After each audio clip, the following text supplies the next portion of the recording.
Okay, I'm gonna try this again. It keeps on shutting down. I don't know what's going on. Read up all sorts of storage. Okay, some of chapter, whatever it is, 9.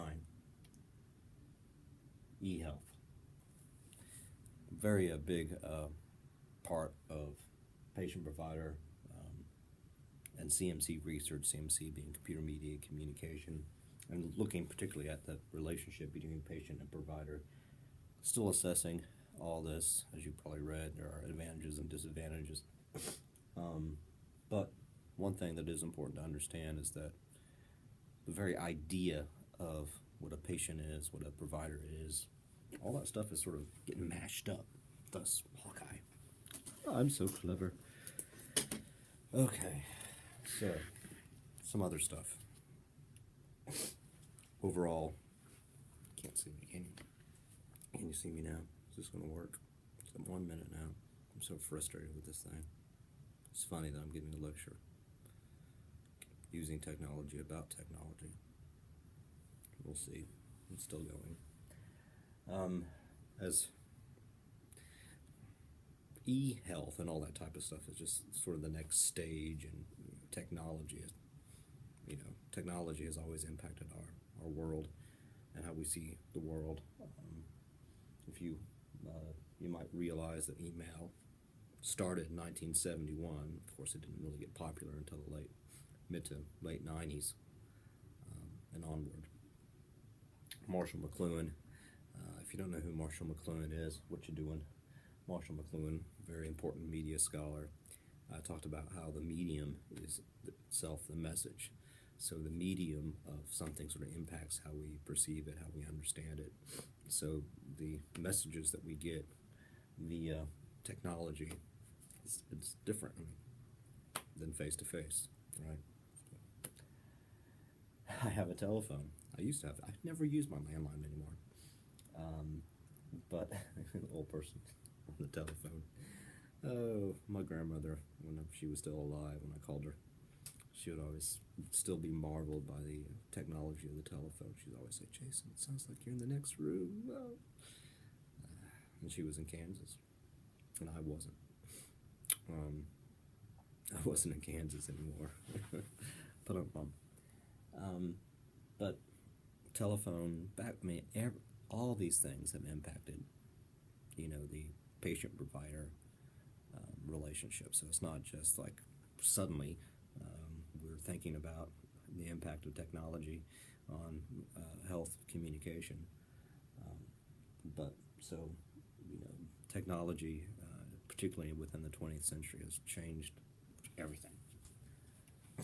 Okay, some basic ideas from the book and some ideas that you need to know, just sort of so you know what these things are.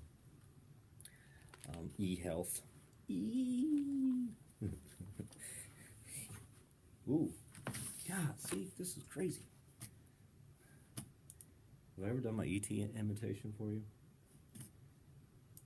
E.T. phone home. That's the E.T. phone home. That's better. Speaking of E.T., for those of you who don't know, I used to be a big Star Wars fan.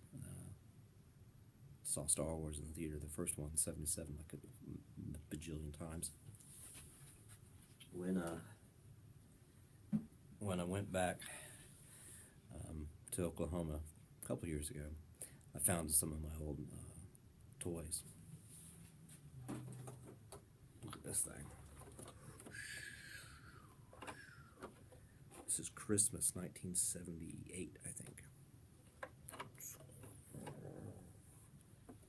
See, this is the operating table.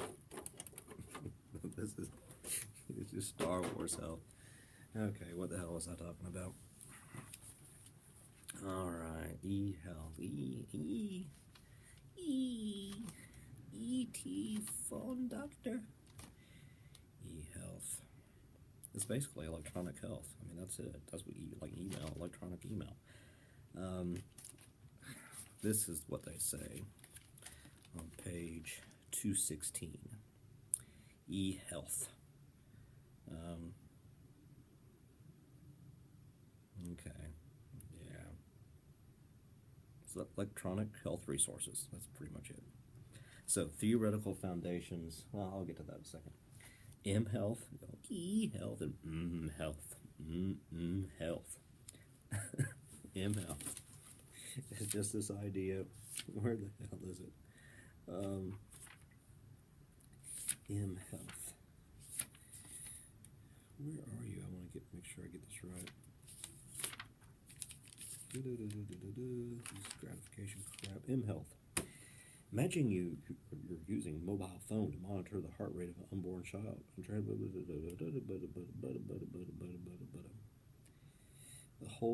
As a whole, health-related apps are easy to use. Mobile health. M health is mobile health. So we have all these apps. We're going all over the place. Computer scientists invented the mobile phone app to serve as an easy-to-use, low-cost version of equipment, usually found only in hospitals. They hope it will facilitate parental care. I've got apps on the phone or on my iPad, like, the Fit stuff, Count, whatever. Oh, there's a calming thing where it helps you breathe. You can't breathe without technology. So we got e-health, we got electronic health, we got m-health, mobile health, and we got telehealth. Residents in rural areas of Mississippi. That's right. Have to drive 40 minutes or more to be seen by a medical specialist. So people call in. All right. Telephone. Ring-a-ding-ding. Oh. So real-time two-way teleconferencing. Then we got telemedicine. When they both they found the patient's impressions vary depending on the severity of symptoms, blah, blah, blah, blah, blah. Telemedicine is most popular among young and affluent patients who are most likely to be comfortable with technology. They most often use telemedicine, usually via telephone, for occasional and seasonal concerns such as getting prescriptions refilled or treatment for urinary tract infections.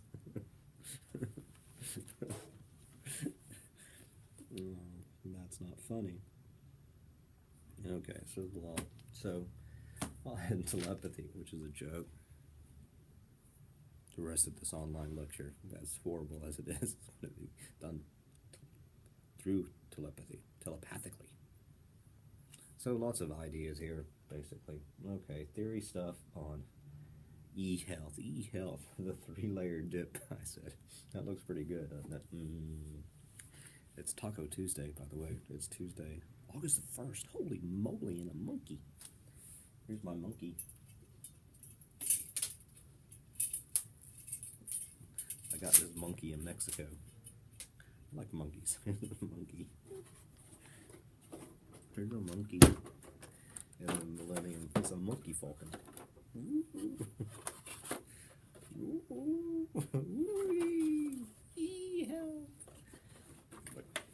Monkey Chewbacca.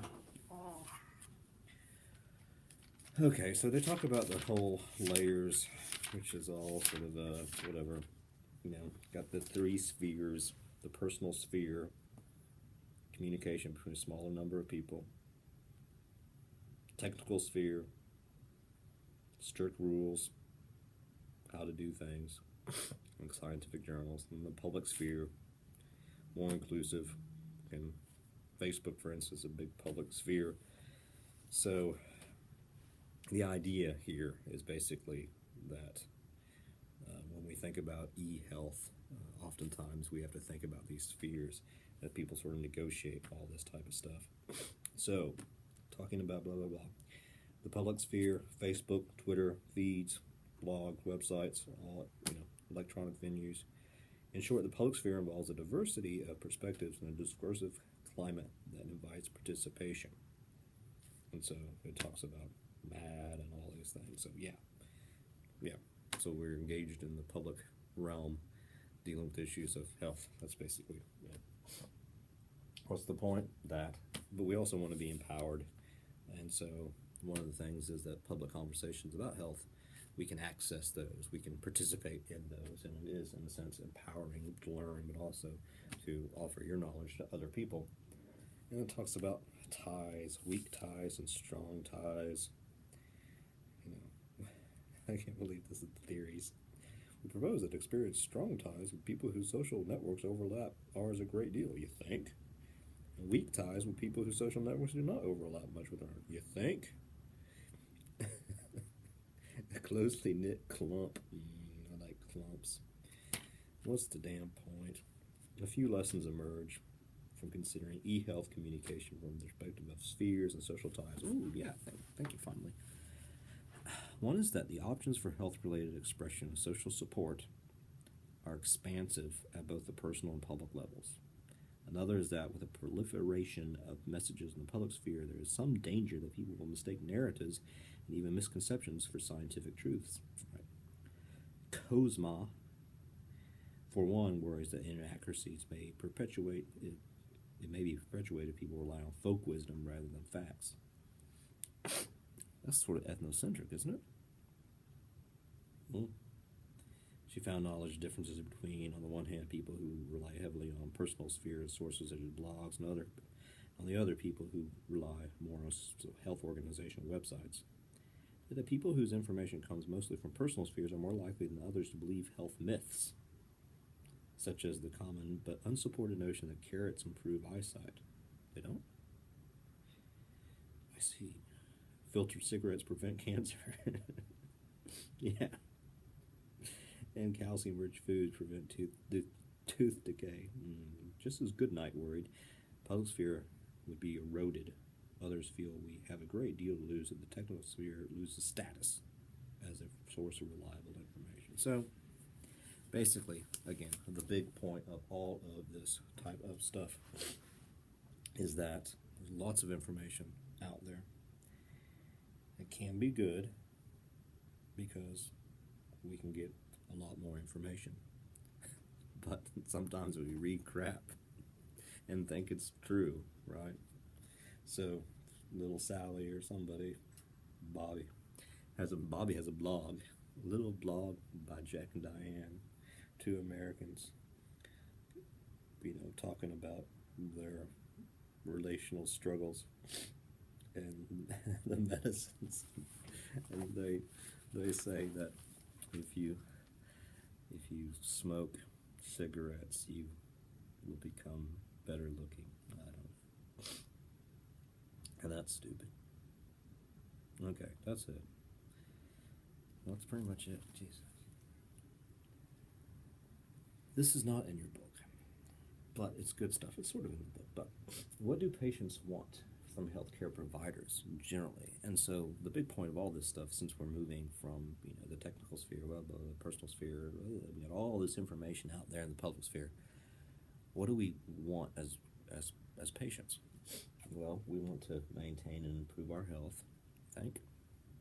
Prevent disease and illness, you think? Yeah, probably. Improve lifestyle behaviors. Reduce risk factors for disease, yeah. Increase compliance with a medication or treatment plan, so we know how to use this stuff. Improve self-managing strategies. Provide social support, help with decisions about health. Locate and retrieve reliable health information. Yeah, that's a lot. So a lot of this stuff traditionally has been done face-to-face, but the point is, now we can do all of this stuff on the internet. Yeah. The American Medical something or other, CMC, is needed in light of all these needs, because doctors cannot provide all